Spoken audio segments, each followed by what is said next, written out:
90%. Pause. That is the number you have heard 1,000 times. Pause. But here is what almost nobody shows you. Pause. The real breakdown of why. Pause. Not bad luck. Pause. Not a bad idea. Pause. 3 specific, predictable failure points that show up again and again, in almost the exact same order, in almost every failed business. Pause. And by the end of this video, you will know exactly how to spot them before they spot you. Pause. 3. If you have spent any time researching entrepreneurship, you have probably seen the statistic. Pause. Something like 9 out of 10 startups fail. Pause. It gets repeated in articles, in pitch decks, in motivational posts, almost like a warning label stapled onto the entire idea of starting a business. Pause. 2. But here is the problem. Pause. That number, on its own, tells you almost nothing useful. Pause. It is a headline without a body. Pause. It does not tell you when businesses fail, why they fail, or what was actually happening inside those businesses in the weeks and months before they closed. Pause. 2. This video exists to answer those questions properly. Pause. 2. We are going to walk through the research on first-year business failure, but we are going to go past the surface explanation. Pause. You will not hear us say, "They just had a bad idea," in this video, because in most cases, that is not actually what happened. Pause. Ideas rarely kill businesses. Pause. Execution does. Pause. And execution failures tend to cluster around a small number of very specific, very avoidable patterns. Pause. 2. 3 of those patterns are going to form the spine of this entire video. Pause. The first is cash flow mismanagement, which is different from simply running out of money, and we will explain that difference in detail. Pause. The second is a lack of real market validation, meaning the business never actually confirmed that strangers would pay for what it was selling before scaling up. Pause. And the third, the one almost nobody talks about, is founder burnout. Pause. The slow erosion of the person actually running the business, which quietly degrades decision-making long before the business itself shows any visible signs of trouble. Pause. 2. Along the way, we are going to look at hypothetical scenarios. Pause. Composite examples built from common patterns, not any specific real company, because the goal here is to help you recognize the pattern in your own situation, whatever that situation happens to be. Pause. 2. By the end of this video, you should walk away with 3 things. Pause. A clearer, more accurate picture of how businesses actually fail in year 1. Pause. A set of early warning signs you can check your own business against, right now, today. Pause. And a framework for thinking about the first 12 months that treats them as a controlled experiment rather than a leap of faith. Pause. 2. This is a long video, because this is not a topic that deserves a shortcut. Pause. So if you are serious about giving your business a real chance, settle in, and let us start with the most misunderstood failure point of all. Pause. Money. Pause. 3. Let us start by actually breaking down the number everyone quotes, because the breakdown is more interesting than the headline. Pause. 2. Research into business survival rates generally shows something like this. Pause. Around 1 in 5 new businesses do not make it past year 1. Pause. By year 5, that climbs to roughly half. Pause. By year 10, somewhere around 2/3 have closed. Pause. So where does the often repeated, 90% fail, figure come from? Pause. In most cases, it is a longer-term cumulative number, sometimes stretched across a full decade or more, and sometimes it blends in businesses that were never trying to scale in the first place, like a side project someone quietly closed after deciding it was not for them. Pause. 2. This matters, because it changes the emotional framing entirely. Pause. Year 1 is not actually the most dangerous year for most businesses. Pause. It is dangerous, certainly, but the data suggests the truly brutal stretch tends to be years 2 through 5. Pause. That is when the initial excitement, the initial savings, and the initial customer goodwill have all been spent, and the business has to prove it can survive on its own internal logic rather than founder enthusiasm. Pause 2. So why does this video focus on year 1 at all? Pause. Because year 1 is where the foundation gets poured. Pause. Mistakes made in year 1 rarely cause damage in year 1. Pause. They tend to cause damage in year 2 or 3, once the slack has been used up. Pause. Think of it like a building. Pause. A crack in the foundation does not bring the building down on day 1. Pause. It just sits there, quietly, until enough weight gets added that the whole structure can no longer compensate. Pause 2. Picture a hypothetical founder, we will call her the owner of a small home goods business. Pause. In her first year, she makes a handful of decisions that seem perfectly reasonable in the moment. Pause. She extends generous payment terms to a wholesale client to win the account. Pause. She delays raising prices because she does not want to seem greedy. Pause. She skips building a cash reserve because the business is doing fine. Pause. None of these decisions sink her in year 1. Pause. All of them, combined, become the reason her business cannot survive an ordinary slow month in year 2. Pause 2. This is the real lesson hidden inside the failure statistics. Pause. Failure is rarely a single event. Pause. It is usually the final visible symptom of a slow accumulation of small, individually defensible decisions. Pause. Which raises an obvious question. Pause. If the damage is done quietly and early, what exactly are the decisions doing the damage? Pause. That is what the rest of this video is going to dig into, starting with the one that ends businesses faster than almost anything else. Pause. Cash flow. Pause 3. Here is a sentence that confuses almost every first-time founder. Pause. A business can be profitable on paper and still run out of money. Pause. That sentence sounds like a contradiction, but it is one of the most common reasons businesses fail in their first year. Pause 2. Profit is an accounting concept. Pause. It asks a simple question. Pause. Over a certain period, did revenue exceed expenses? Pause. Cash flow asks a completely different question. Pause. Right now, today, is there enough actual money in the bank to pay what is due? Pause 2. These two things can disagree with each other in dramatic ways, and the gap between them is where a huge number of first-year businesses quietly bleed out. Pause 2. Let us build a hypothetical to make this concrete. Pause. Imagine a small business that makes custom furniture. Pause. In month 1, it lands a wonderful order. Pause. A client wants a large custom piece, agrees to a great price, and the business owner is thrilled. Pause. On paper, this single order makes the month look profitable. Pause. But here is the catch. Pause. The client's payment terms are net 60, meaning payment arrives 60 days after delivery. Pause. Meanwhile, the furniture business had to buy lumber, hardware, and finishing materials upfront, in cash, immediately. Pause. It also had to pay its workshop rent and its one part-time assistant, in cash, immediately. Pause 2. So for 2 full months, this profitable order is actually a cash drain. Pause. The business is spending real money now, for a return that will not show up for 60 days. Pause. If the owner has not planned for that gap, if there is no cash reserve sitting there to cover the difference, the business can technically be profitable and still be unable to make rent. Pause 2. This is the trap. Pause. New founders tend to watch their profit and loss statement, because that is the document that gets discussed in business courses and the document that feels like the scoreboard.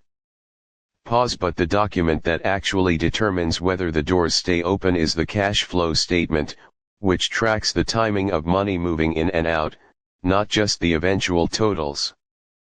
Pause 2. Why does this hit first-year businesses so much harder than established ones? Pause. A few reasons worth sitting with. Pause 2. First, new businesses usually have no cash cushion. Pause. They are often funded by personal savings, a small loan, or contributions from friends and family, and that initial pool of money was probably calculated based on optimistic assumptions, not worst-case planning. Pause 2.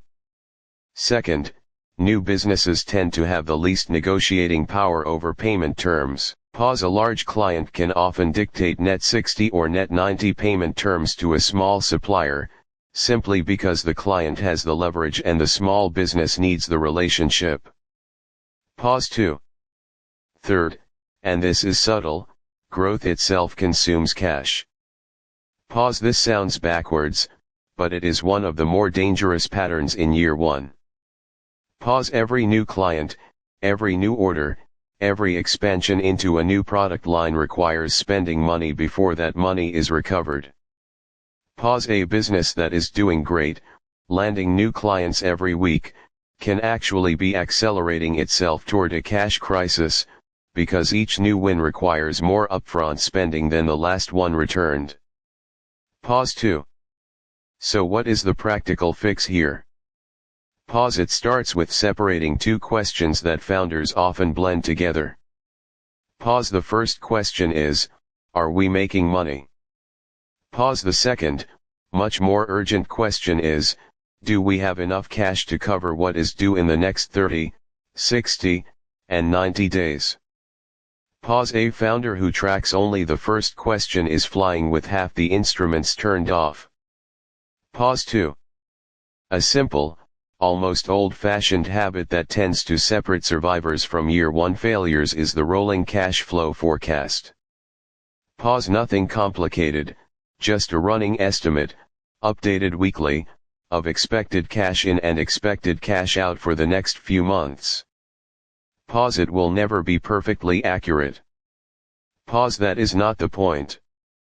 Pause. The point is visibility.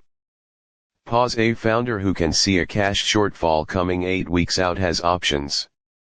Pause. A founder who discovers the shortfall the week it happens has almost none. Pause 2. This single shift, watching cash timing as closely as profit totals, is one of the most repeatable differences between businesses that survive their first year and businesses that look perfectly healthy right up until the moment they are not. Pause. And it leads naturally into the next layer of this problem, because cash flow mismanagement rarely happens in isolation. Pause. It is almost always connected to a deeper miscalculation made before the business even opened its doors. Pause. How much money it would actually take to get to break even in the first place. Pause 3. Most first-time founders make a calculation early on, often without realizing how much weight that calculation is carrying. Pause. They ask themselves a version of this question. Pause. How much money do I need to get this business off the ground? Pause 2. The number they come up with is almost always too low. Pause. Not because they are careless, but because the calculation tends to focus only on the visible, obvious costs, and quietly ignores the slower, less dramatic cost that actually does the damage. Pause time. Pause 2. Here is the pattern. Pause. A founder calculates the cost of equipment, inventory, a website, maybe some initial marketing. Pause. They add it up, feel reasonably confident, and treat that number as what it costs to start the business. Pause. What is usually missing from that number is any real estimate of how many months it will take for the business to generate enough revenue to cover its own ongoing costs, and how much money is needed to survive every single one of those months before that point arrives. Pause 2. Consider a hypothetical online education business. Pause. The founder calculates that building the course platform, recording the content, and running a launch campaign will cost a certain amount, and budget's exactly that, plus a small buffer. Pause. The math feels solid. Pause. What the founder did not fully model is that customer acquisition for a brand new education brand, with no existing audience and no public track record, often takes far longer than expected. Pause. 3 months pass. Pause. Then 6. Pause. The course is good, genuinely good, but the audience needed to make consistent sales has not been built yet, because audience building was treated as a marketing task to handle once the course launches, rather than a foundational task that needed to start months earlier. Pause. 2. By month 7, the founder has run out of the runway that was budgeted for, despite having technically built everything correctly. Pause. The product was not the problem. Pause. The timeline assumption was. Pause. 2. This is sometimes called the break-even illusion. Pause. Founders calculate the cost of building the thing, but underestimate the cost of surviving long enough for the thing to find its market. Pause. And those are two very different numbers. Pause. 2. There is a useful, sobering exercise here, and it goes like this. Pause. Take whatever timeline you currently believe it will take your business to become consistently profitable. Pause. Now double it.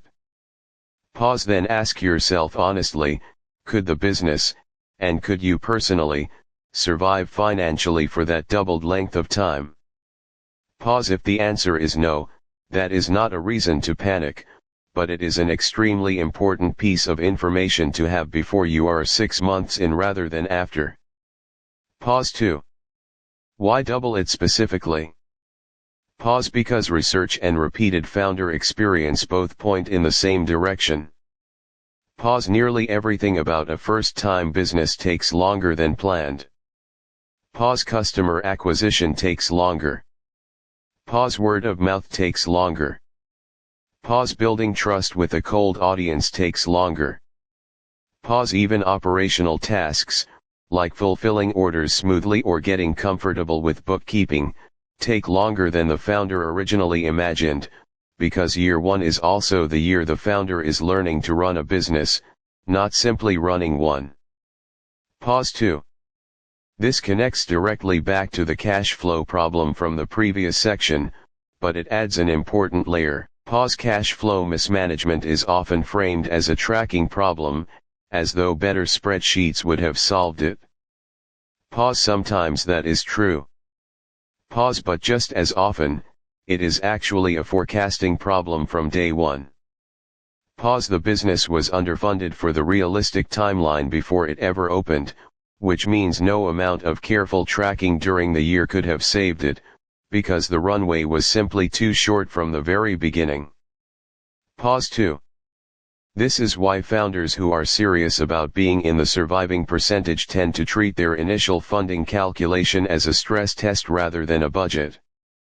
Pause. Not, what is the cost to launch, but, what is the cost to survive 18 realistic months, including the months where almost nothing goes according to plan. Pause. 2. Once that number exists, a founder can make an honest decision. Pause. Raise more money before starting. Pause. Start smaller and slower to reduce the burn rate. Pause. Keep a separate income source running longer than originally planned.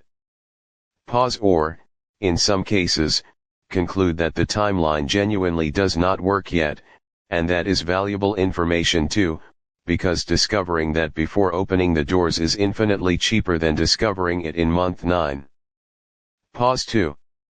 We have now looked closely at money, but money problems and validation problems are tightly linked, because the businesses that run out of cash fastest are very often the businesses that spent the most money building something before they had any real proof that strangers actually wanted it. Pause. Which brings us to the second major failure point. Pause. 3. There is a particular kind of failure that feels almost cruel, because it happens to founders who did everything that traditionally looks like hard work.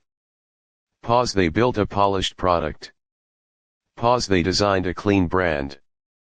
Pause, they worked long hours for months. Pause, and then they launched, and almost nobody came. Pause 2. This is the lack of market validation problem, and it tends to follow a very specific psychological pattern worth understanding, because the pattern itself is the trap. Pause 2. It usually starts with a genuine insight. Pause, the founder notices a real problem, maybe in their own life or in the life of someone close to them, and thinks, someone should build a solution for this. Pause, that instinct is not the mistake. Pause, noticing problems is genuinely valuable. Pause, the mistake tends to happen in the very next step, when the founder moves directly from, this problem is real to me, to, this solution will work for a market, without ever testing whether those two things are actually connected. Pause 2. Imagine a hypothetical founder who personally struggles with meal planning around a specific dietary restriction. Pause, they cannot find an app that does exactly what they want, so they decide to build one. Pause, they are clearly within their rights to assume other people share this frustration, because frustration with mainstream apps is common. Pause, but here is the question that quietly never gets asked. Pause, will people who feel this frustration actually pay money to solve it, and will they pay enough, to enough volume, to support a real business? Pause 2. That is a fundamentally different question than, does this problem exist, and it is the question that real market validation is built to answer. Pause 2. So what does genuine validation actually look like, in practice, before writing a single line of code or ordering a single unit of inventory? Pause, it tends to look unglamorous. Pause, it might mean manually offering the service to 20 strangers before building any automated version of it, just to see if people will actually say yes and actually pay. Pause, it might mean creating a simple landing page describing the product, running a small amount of paid traffic to it, and tracking whether strangers who have no personal relationship with the founder are willing to join a wait list or hand over a small deposit. Pause, it might mean showing up in online communities where the target audience already gathers, and asking direct questions about how they currently solve this problem, and how much they currently spend trying to solve it. Pause 2. None of this requires building the full product. Pause, that is the entire point. Pause, validation is meant to be cheap and fast, specifically so that founders find out the truth before they have spent their limited first-year runway building something the market quietly does not want. Pause 2. Let us return to the meal planning app founder for a moment, and imagine two different paths. Pause, in the first path, the founder spends 4 months and a significant portion of their starting capital building a polished app before showing it to anyone outside their close circle. Pause, in the second path, the same founder spends 2 weeks manually creating meal plans for 20 strangers found in relevant online communities, charging a small fee, and paying close attention to how many of those 20 actually pay, actually use the plan, and actually come back the following week. Pause 2. The second path is slower in one sense and dramatically faster in another. Pause, it delays the real launch, but it compresses the learning curve from months down to weeks, and it does so while spending a fraction of the money. Pause, if the 20 strangers do not bite, the founder has lost 2 weeks and a small amount of money. Pause, if a full app had been built first and the same lack of demand appeared, the founder has lost months of runway and most of the capital that was meant to sustain the entire first year. Pause 2. This is the connection back to cash flow that matters most. Pause, lack of validation does not just risk wasted effort. Pause, it actively accelerates cash flow problems, because it causes founders to spend their scarcest resource, early stage capital, on building rather than on testing. Pause, by the time the real market feedback arrives, often in the form of disappointing launch numbers, a huge percentage of the available runway has already been spent, leaving very little room to pivot, adjust, or try again. Pause 2. There is a phrase worth sitting with here. Pause build, then validate, is backwards. Pause the order that tends to protect a first-year business is roughly the opposite. Pause validate cheaply, then build with confidence, using real signals from real strangers rather than encouragement from friends and family, who, however well-meaning, are notoriously unreliable predictors of what they would actually pay for. Pause 2. This naturally raises a harder question though, because validation is not a single event you complete once and move past. Pause markets shift. Pause customer behavior shifts. Pause and many first-year businesses that did validate properly at the start still run into trouble because they assumed that early validation would remain true forever. Pause let us look at why that assumption is dangerous. Pause 3. Here is an uncomfortable truth about market validation. Pause it is not a one-time stamp of approval. Pause it is closer to a perishable good, with a shelf life that is shorter than most founders expect. Pause 2. A founder might do everything right early on. Pause they might run a proper test, gather real paying customers, and confirm a genuine appetite for what they are building. Pause and then, months later, growth stalls, and they cannot understand why, because, we already validated this. Pause 2. What is actually happening in many of these cases is that the founder validated a moment, not a market. Pause the conditions that made the original validation true, a particular trend, a particular price point, a particular distribution channel that was unusually cheap or unusually uncrowded, have quietly shifted, and the business has not shifted with them. Pause 2. Picture a hypothetical founder selling a physical product through a single social media platform's advertising system. Pause early on, the cost of reaching customers on that platform is low, the audience is curious, and the business grows quickly. Pause this growth feels like ongoing proof that the market wants the product. Pause but what is actually happening, in part, is that advertising costs on that specific platform are still low because competition has not caught up yet. Pause 2. Over the following months, more businesses notice the same opportunity. Pause advertising costs on the platform rise. Pause the same campaign that once turned a healthy profit now barely breaks even, and eventually starts losing money. Pause the founder, understandably, interprets this as a demand problem, when it is actually closer to a channel cost problem. Pause the market itself may not have changed much at all. Pause the cost of reaching that market changed dramatically. Pause 2. This is why founders who are serious about surviving year one tend to build a habit of ongoing validation, rather than treating validation as a box checked once near the beginning.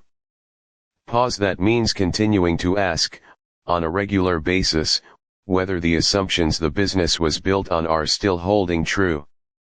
Pause is the customer acquisition cost still reasonable?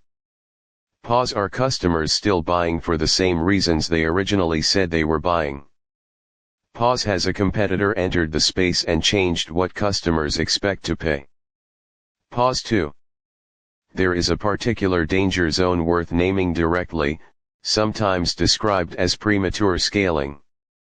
Pause this happens when a business experiences an early burst of success, often driven by a temporary or unusually favorable condition, and the founder reasonably but mistakenly concludes that the business model itself is proven at scale. Pause they hire quickly. Pause they increase inventory commitments. Pause they sign a longer lease. Pause and then the temporary favorable condition fades, while the new fixed costs that were added during the burst of optimism remain. Pause 2. This is where cash flow, validation, and timing all collide at once. Pause. The business did not necessarily fail because the underlying idea was bad. Pause. It failed because a temporary signal was mistaken for a permanent one, and the business made expensive, hard to reverse commitments based on that mistaken signal. Pause 2. The practical lesson here is not, never trust your early growth. Pause. It is closer to, ask what is actually driving your early growth, before you assume it will continue indefinitely. Pause. If the honest answer involves a temporary discount, a temporary lack of competition, a single influencer relationship, or a single platform's unusually generous reach at that moment in time, then the wise move is to treat that growth as a valuable opportunity to learn and to build a reserve, not as proof that you should immediately expand your fixed costs to match it. Pause 2. This idea of mistaking a moment for a pattern shows up again and again throughout year 1, and it leads directly into one of the most important sections of this entire video, because it does not only happen with markets and money. Pause. It happens inside the founder's own mind, in the form of overconfidence bias, and understanding how that bias operates is essential to understanding the third major failure point. Pause. Burnout. Pause 3. Here is a sentence that does not get said often enough in business education. Pause. In a first-year business, the founder's mental and physical state is not a separate, personal issue sitting outside the business. Pause. It is one of the business's core operating systems, and when that system degrades, everything downstream degrades with it. Pause 2. This is the part of the failure conversation that almost never gets the same attention as cash flow or market fit, despite showing up constantly in founder accounts of what actually happened before things fell apart. Pause. It is usually described using a word that sounds soft and personal. Pause. Burnout. Pause. But the effects of burnout on a young business are anything but soft. Pause. They are operational, financial, and often decisive. Pause 2.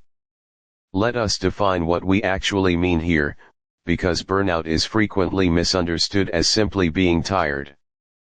Pause. It is more accurate, and more useful, to think of it as a state of chronic depletion, where a person's capacity for sound judgment, patience, and creative problem solving has been worn down by sustained stress without adequate recovery. Pause. The dangerous part is that burnout rarely announces itself clearly. Pause. It creeps in gradually, and it specifically degrades the exact skills a first-year founder needs the most, at the exact moment those skills matter most. Pause 2. Picture a hypothetical founder running a small service-based business, doing nearly everything alone. Pause. Sales, delivery, customer support, bookkeeping, marketing. Pause. In the first few months, this is exhausting but manageable, fueled by adrenaline and the excitement of something new. Pause. By month 5 or 6, that initial fuel has run out, but the workload has not decreased.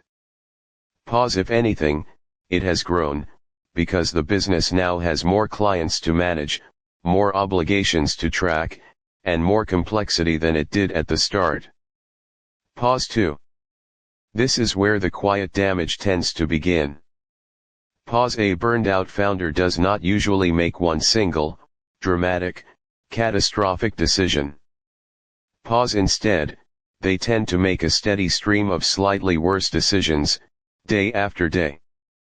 Pause. They respond to a difficult client with irritation instead of patience, and lose an account that could have been saved with a calmer conversation. Pause. They stop checking the numbers as closely as they once did, because looking at the numbers has become a source of dread rather than information. Pause. They say yes to a project that does not fit the business well, simply because they are too depleted to have the harder conversation that saying no would require. Pause. They delay an obvious necessary decision, like raising a price or cutting an unprofitable service, because making any decision at all has started to feel overwhelming. Pause 2. None of these individual moments would sink a business on their own. Pause but burnout compounds, in much the same way cash flow problems compound, and that is not a coincidence.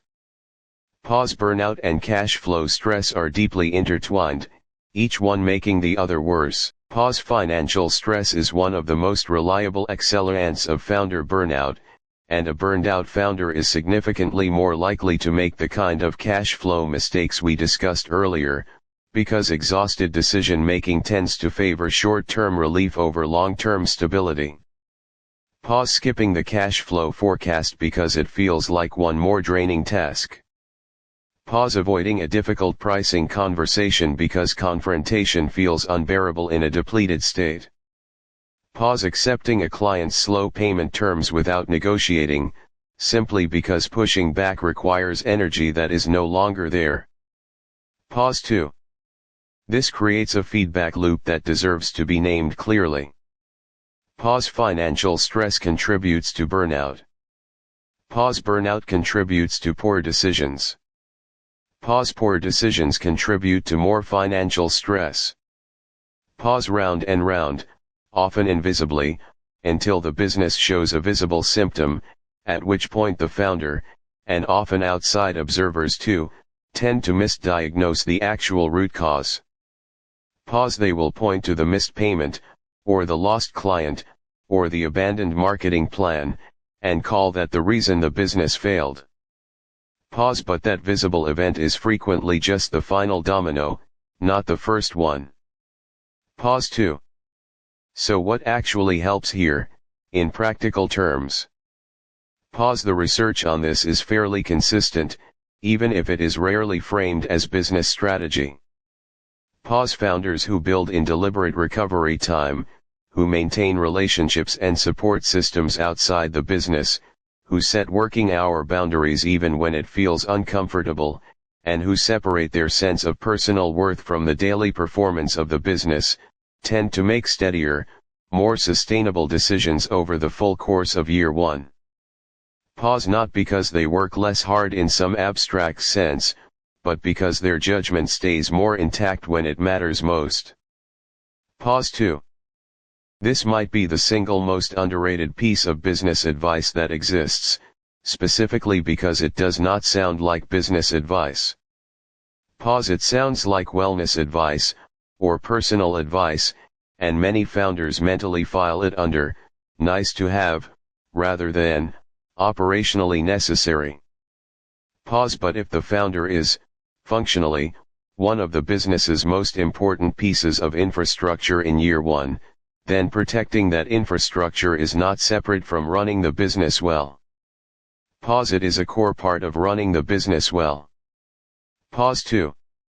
This brings us to a practical turning point in the video, and it is a good moment to mention something useful before we keep going. Pause if any of what we have covered so far, the cash flow forecasting approach, the validation method, or the early warning signs of burnout, sounds like something you would want in a structured, easy-to-follow format. We have put together a free first-year survival framework that walks through all of it in a single document. Pause just comment the word launch below, and we will send it your way. Pause 2 now, let us look at how these three failure points often show up together, layered on top of each other, in the most common real-world pattern of all. Pause 3. Up to this point, we have looked at cash flow mismanagement, lack of market validation, and founder burnout almost as separate chapters. Pause in reality, they rarely show up alone.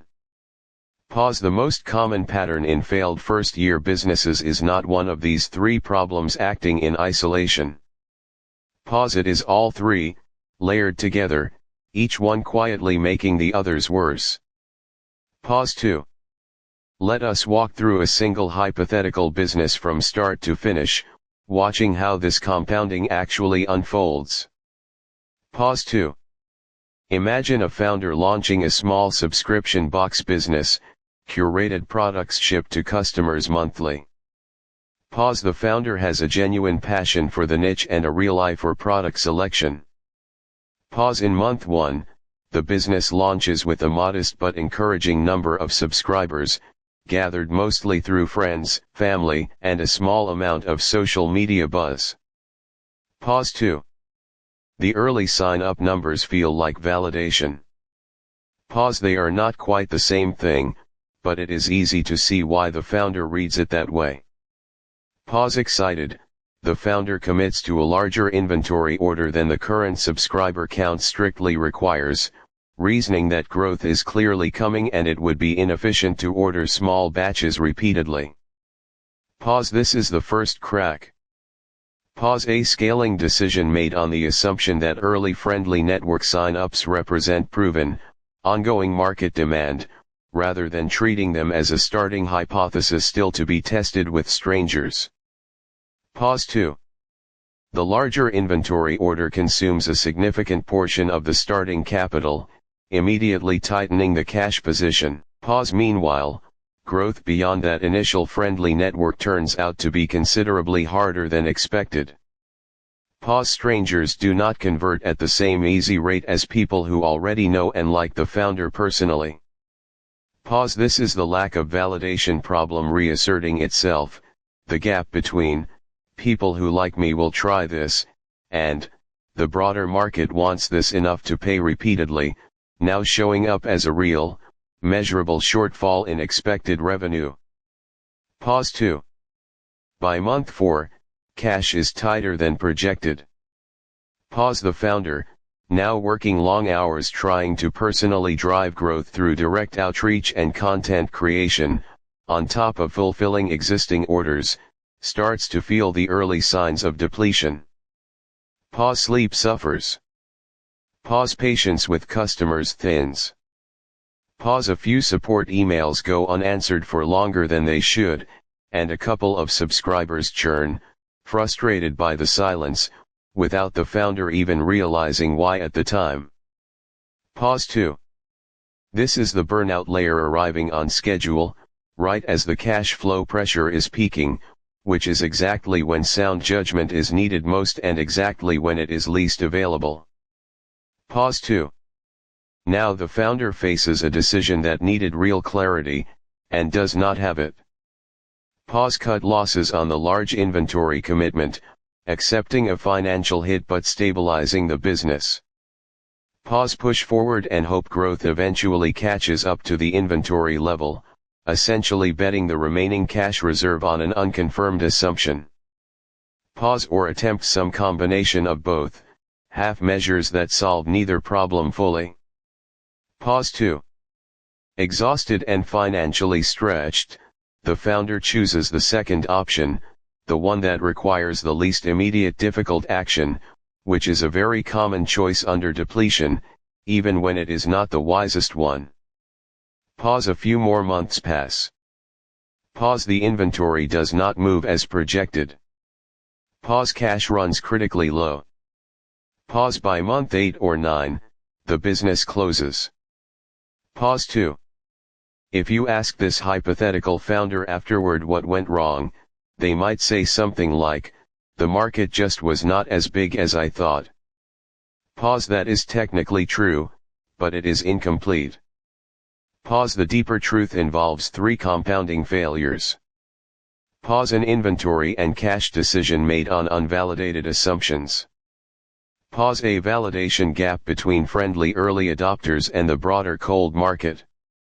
Pause. And a founder whose capacity for clear, courageous decision-making had been steadily eroded by sustained stress, right at the exact moment a hard, clear decision was most needed. Pause 2. This is why the 90% fail statistic, on its own, is almost useless as a learning tool. Pause. It describes an outcome without describing the mechanism. Pause. The mechanism, in case after case, tends to look like this compounding pattern. Pause. Not one dramatic mistake, but a sequence of smaller ones, each one quietly setting up the conditions for the next. Pause 2. Understanding this changes what preparation for year 1 should actually look like. Pause. It is not simply, have a good idea, or, work hard. Pause. It is closer to building in deliberate friction at each of these decision points, slowing down specifically at the moments where assumptions are about to be treated as proven facts, and specifically at the moments where exhaustion is about to make an important decision for you instead of you making it deliberately. Pause 2. With that pattern in mind, let us turn to the more constructive part of this video.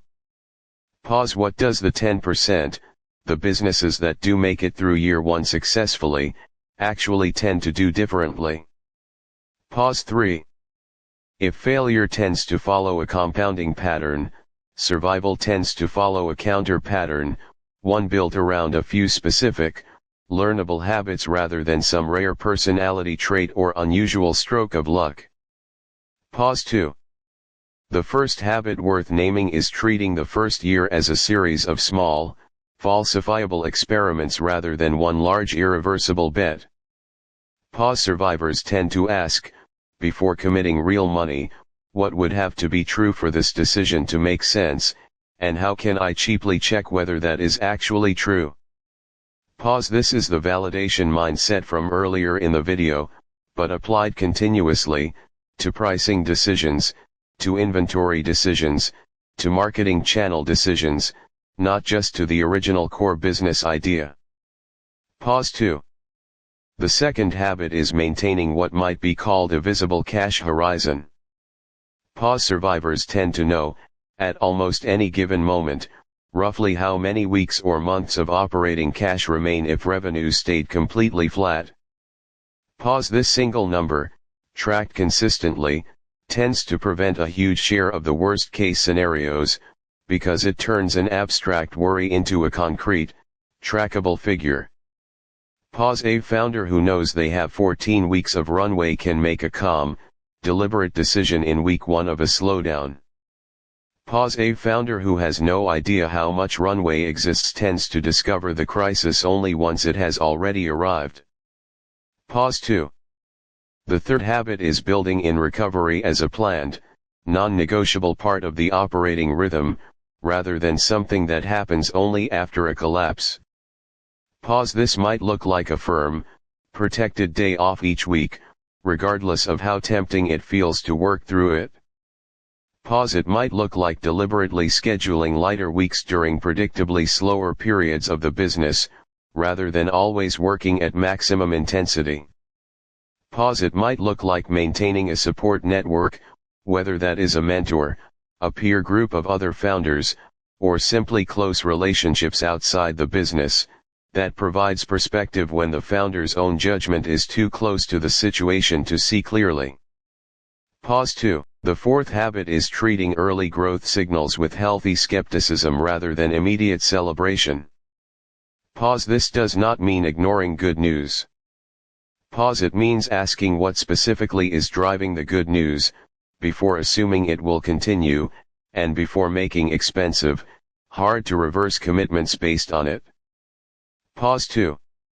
The fifth habit, and this one ties everything together, is separating identity from outcome. Pause. Founders who survive year 1 in healthier shape tend to hold a clear internal distinction between, this business is struggling right now, and, I am a failure. Pause. That distinction sounds subtle, almost like a semantic trick, but it has real practical consequences. Pause. A founder who has fused their personal identity with the business's immediate performance tends to make decisions driven by fear of what failure would say about them personally, rather than decisions driven by what is actually best for the business. Pause. Those are often very different decisions, and the gap between them has ended more than a few businesses that might otherwise have survived a difficult stretch. Pause 2. None of these 5 habits are flashy. Pause. None of them involve a secret growth hack or a clever marketing trick. Pause. They are closer to discipline and structure than to inspiration, which might explain why they get far less attention in popular business content than they deserve. Pause. But the underlying research, and the patterns visible across countless founder accounts, point consistently in this direction. Pause. The businesses that make it through year 1 tend to be run by founders who built in deliberate checks against their own optimism, their own exhaustion, and their own assumptions, rather than founders who were simply smarter or worked harder than everyone else. Pause 2. This raises one more important question, though. Pause. If these habits are learnable, where exactly should a founder start, especially in the very first few weeks, when the business is brand new and everything feels urgent at once? Pause. Let us turn to that now. Pause 3. Let us bring everything in this video down to something practical and sequenced, focused specifically on the first 90 days of a new business, because this is the window where the foundational decisions, the ones that quietly determine year 2 and year 3, actually get made. Pause 2. In the first 30 days, the priority should not be building the most polished version of the product or service. Pause. It should be cheap, fast validation with real strangers, not friends, not family, not supportive acquaintances who want to encourage you. Pause. This might mean manually delivering the service to a small handful of paying strangers before automating anything. Pause. It might mean a simple landing page with real paid traffic, tracking real conversion numbers rather than vague interest. Pause. The specific method matters less than the underlying goal, which is gathering honest signal about whether people who have no personal stake in your success will actually pay for what you are building. Pause 2. Alongside this, the first 30 days should include building the rolling cash flow forecast we discussed earlier, even in its simplest possible form. Pause. A basic running estimate of cash in and cash out for the next 90 days, updated weekly. Pause. This does not need to be sophisticated. Pause. It needs to exist, and it needs to be looked at regularly, because the habit of looking matters more than the precision of the model in these early stages. Pause 2. In days 30 through 60, as the validation signals start coming in, the priority shifts toward honest interpretation of those signals, resisting the urge to scale prematurely based on encouraging but still limited data. Pause. This is the window where the founder should be asking what is actually driving any early traction, distinguishing between a genuinely repeatable pattern and a temporary, favorable condition that might not last. Pause. It is also the window where pricing should be tested and revisited, since first-year founders very commonly underprice their offering out of an understandable but costly fear of rejection, and that underpricing, left uncorrected, becomes one of the slower, quieter contributors to the cash flow problems we covered earlier in this video. Pause 2. In days 60 through 90, attention should turn towards sustainability planning, specifically asking whether the current pace of work and the current pace of spending could realistically continue for another 9 months without causing either the founder or the cash reserve to collapse. Pause. This is the point where the recovery habits discussed earlier need to be deliberately built into the schedule, not left to be addressed once things calm down, because for most first-year businesses, things do not calm down on their own. Pause. The calm has to be built in on purpose. Pause 2. Running through all 90 days should be a single consistent practice, a short, honest weekly review, perhaps no more than 15 minutes, where the founder asks 3 simple questions. Pause. What did we learn about the market this week that we did not know before? Pause. What does our cash position look like compared to our forecast? Pause. And, just as importantly, how depleted or energized do I personally feel right now, on a scale that is honest rather than performative? Pause 2. That third question tends to feel like the odd one out in a business review, almost too personal for a spreadsheet. Pause. But based on everything covered in this video, it may be the single most predictive question of the 3, because it is monitoring the part of the business that ultimately makes every other decision. Pause. If the founder is the operating system running cash flow decisions, validation decisions, and pricing decisions, then checking the health of that operating system deserves a permanent place in the weekly routine, not an afterthought reserved for moments of crisis. Pause 2. None of this guarantees survival. Pause. Nothing can. Pause. There are genuine external factors in business, shifts in the broader economy, unexpected competition, events entirely outside anyone's control, that no amount of careful planning can fully protect against. Pause. But the research is fairly clear on one point. Pause. The businesses that build these habits in from the very beginning tend to face those external shocks from a position of far greater strength, with more visible cash runway, a more honestly validated market, and a founder whose judgment is still intact enough to respond wisely under pressure, rather than reactively. Pause 2. With that practical groundwork laid out, let us bring this entire video together, and look at the bigger picture one more time before we close. Pause 3. Let us go back to where we started. Pause 90%.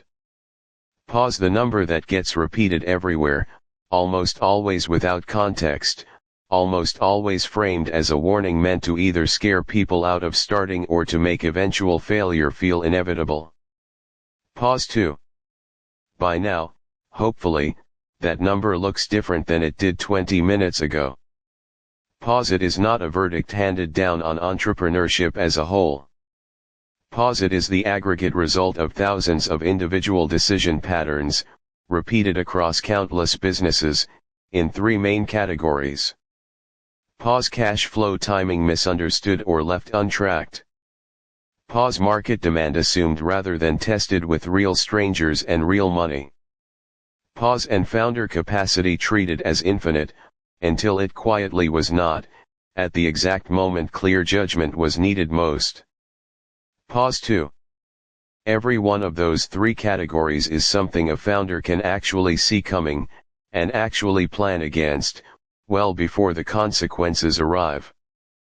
Pause. That is the most important reframe this entire video has to offer. Pause. Year 1 failure is rarely a mystery that strikes without warning. Pause. It tends to leave a trail, visible in advance, for anyone who knows specifically where to look. Pause 2. This does not mean starting a business becomes easy, or risk-free, or guaranteed. Pause. It remains genuinely difficult, and it remains genuinely uncertain, no matter how carefully someone prepares. Pause. But there is a meaningful difference between difficult and doomed, and a huge share of the businesses that end up inside that 90% statistic were not doomed from the start. Pause. They were simply navigating real, predictable hazards without a map, the same hazards we have spent this video laying out in detail. Pause 2. You now have a more accurate version of that map than most people starting a business will ever take the time to find. Pause. You understand why profit and cash are not the same thing, and why the gap between them quietly ends more businesses than almost any other single factor. Pause. You understand why building before validating tends to spend the scarcest resource a new business has, time and capital, on the wrong question first. Pause. You understand how validation itself can expire, and how a temporary favorable condition can be mistaken for permanent market proof. Pause. And you understand that the founder's own mental and physical state is not separate from the business's chances of survival, but one of its core operating systems, deserving the same deliberate attention as any spreadsheet. Pause 2. If you found this video valuable, the most useful thing you can do right now is consider where your own business, or your own business idea, currently stands against everything covered here. Pause. Is your validation based on real strangers and real money, or mostly on encouragement from people who already like you? Pause. Do you know your current cash runway in actual weeks, or only in a general feeling of, we're doing okay for now? Pause. And honestly, how is your own capacity holding up, separate from how the business numbers look on paper? Pause 2. Those questions are worth more than almost any other single piece of business advice you will come across this year, because they are the same questions, in different forms, that tend to separate the 90% from the 10%. Pause 2. If you want to keep building a more accurate, more grounded picture of what it actually takes to start and sustain a business, consider subscribing to this channel. Pause. We focus on exactly this kind of researched, no hype breakdown of entrepreneurship, the parts that actually determine outcomes rather than the parts that simply make for an exciting headline. Pause. And if you have not already, drop a comment with the word launch to receive the free first-year survival framework mentioned earlier in this video, built to help you walk through these exact questions for your own situation, step by step. Pause. 2. One final reminder before we go. Pause. Everything discussed in this video has been general, educational information drawn from broad research and common patterns, not specific financial, legal, or professional advice for your individual situation. Pause. Please consult qualified professionals before making important decisions about your own business. Pause. 2. Thank you for watching all the way through. Pause. We will see you in the next one. Pause. 3.